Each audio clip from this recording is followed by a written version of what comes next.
That's right. Evening. How y'all doing? Good. John, thanks for having me. Bobby, by the way, I know who Bobby Bones is. Pretty cool. Bobby Bones. Nice to meet you, kind of, sort of, in person. Good to see you. First of all, I want to thank the Executive Board of the Radio TV Correspondents Association, and I want to, on behalf of the people I work with, I want to thank Olga and her team out at the House Radio TV Gallery.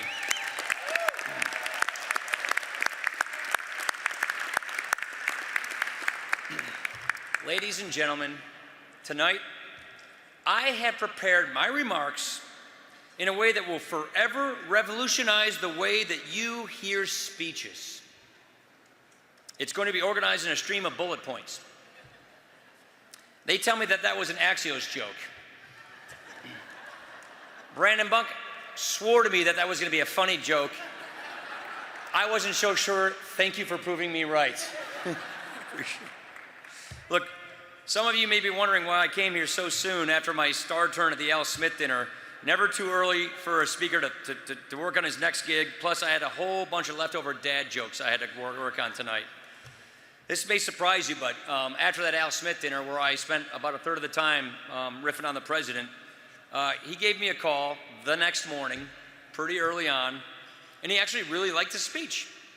He actually told me that he watched it on TV and he thought it was great, which I thought was really weird. The president watches TV? So this dinner, the RTCA dinner, the first dinner was 73 years ago. You know, you ought to hear the stories that Hoyer and Pelosi go on about that first night. It was incredible. Look, I shouldn't riff like that because Chuck and Nancy are not here this evening. I regret that that's not possible. Apparently it's bingo night at the White House tonight. So, look, even, I understand Adam Schiff couldn't be here as well. Can't blame the guy. That guy's got a really, really big job. You think those 5 to 7 minute hits on MSNBC are going to do themselves? I mean, geez. I got to admit, though, I'm looking around here and I see really, really well-dressed people. They told me that this thing was black tie, which I got to tell you, I thought you guys were all about relaxing the dress code. That was something, wasn't it? Those of you who are in the radio TV gallery. I thought the practice of speakers commenting on people's attire ended when John Boehner left the speakership. But when I take a look at this, I think about President Trump and how he told us that we weren't going to stop winning and we'd get so tired of winning. We still have a little bit of progress to make on that front. Unless, of course, you are John Boehner. Speaking of getting dressed up, I got to tell you, Halloween's coming this week, and I was going to go with something new, and I was going to be this new media maven guy named Anthony Scaramucci. But Jana told me I had to keep it clean and keep it family friendly. So that's off the record, by the way. Anyway, what I'm going to do this year is I'm going to go to Halloween to the old reliable. I'm going to go as Eddie Munster. Now, I got to tell you, I didn't think half of you would understand this joke, but I figured, what the heck, Carl Holst is going to be here tonight, so he'd probably understand that joke. So I'm sorry I can't stay here for dinner. I'm moving on. I've got a lot to do, and Thursday mornings, it's yoga mornings for me, so I got to get going to yoga, and that really helps me get through the day. I don't want you to steal my mantra, but my mantra in yoga is tax reform, tax reform, tax reform. Nevertheless, I wanted to come by. The reason I wanted to come by is because I have seen your latest approval ratings, and I just want to tell you, keep your heads up. All right? As low as they are, it could be a whole lot worse. They could be my approval ratings.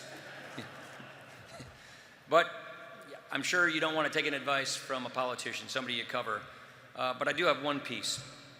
Luke Russert, wherever you are, maybe take just a little more time.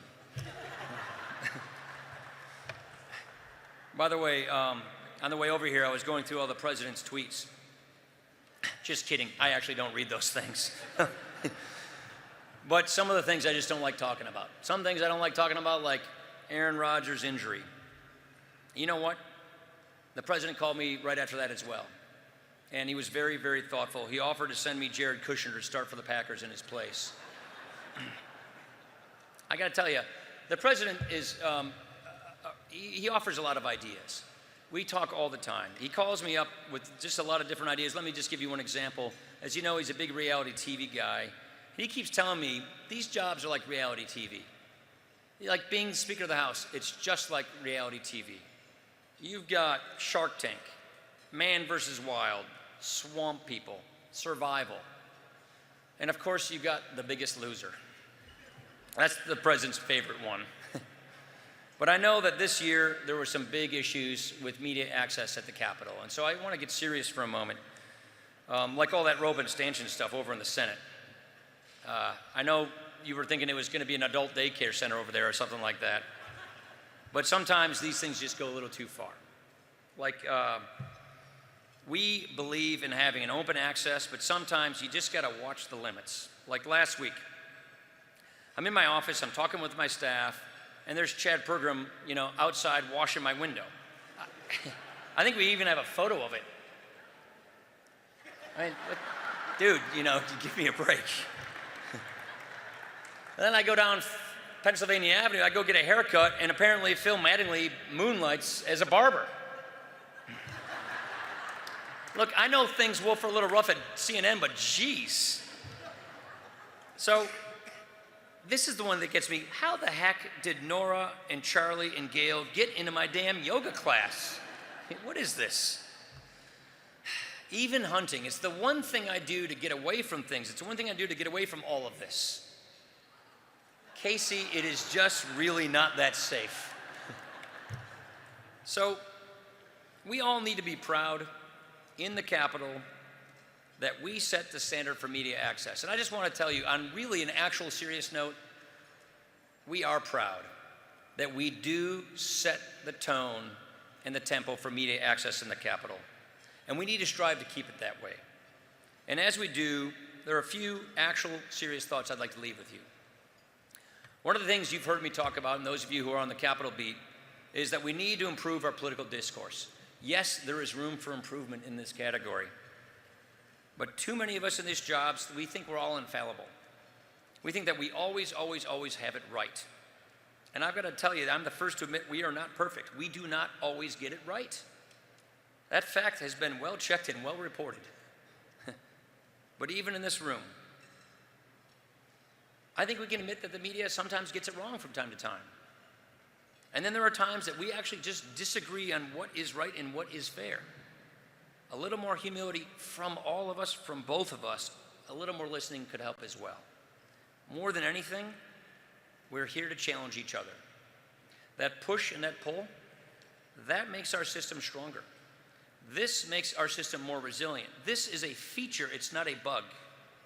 So challenging one another does not mean we have to give each other license to impugn each other's motives.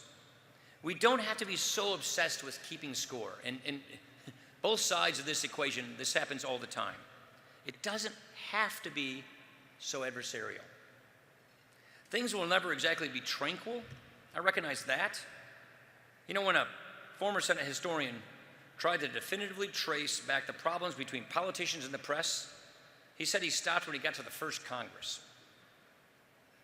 The point is this relationship, it's crucial. This relationship will endure.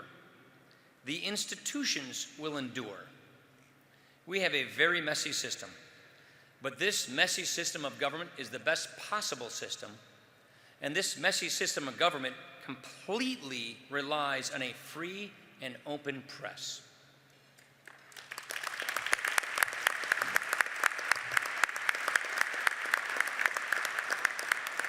Our founders understood this, and this too will endure.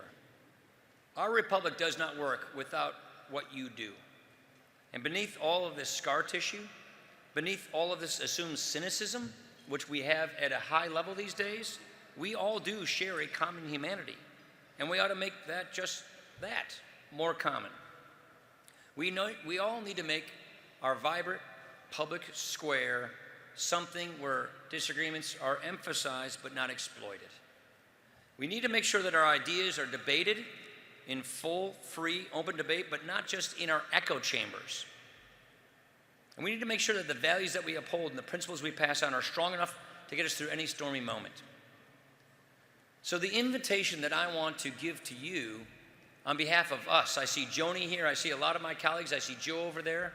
The invitation is, put the pen down and let's just stop spinning and let's just stop playing gotcha and let's just get to know each other just a little bit more. And let's just work at remembering each of us have important jobs to do, we have important roles to play, and each of us are human beings. And just that little acknowledgement, I think, can do a lot to help us improve the discourse that we have and the mutual respect that we really institutionally and personally actually have for each and every one of each other.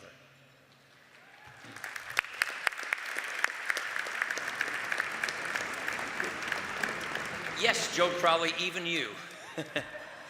So that's basically what I want to say, is we have a phenomenal country with beautiful principles, and we are living examples of people who are carrying out those principles. These principles will endure. We simply have to have the confidence in them. We have to believe in one another. And when we do this, we will make this country a better place. And this system that is so crucial to our liberty and our freedom and our prosperity will endure. Thank you very much for having me, everybody, tonight. Really appreciate it. Have a great evening. Appreciate it.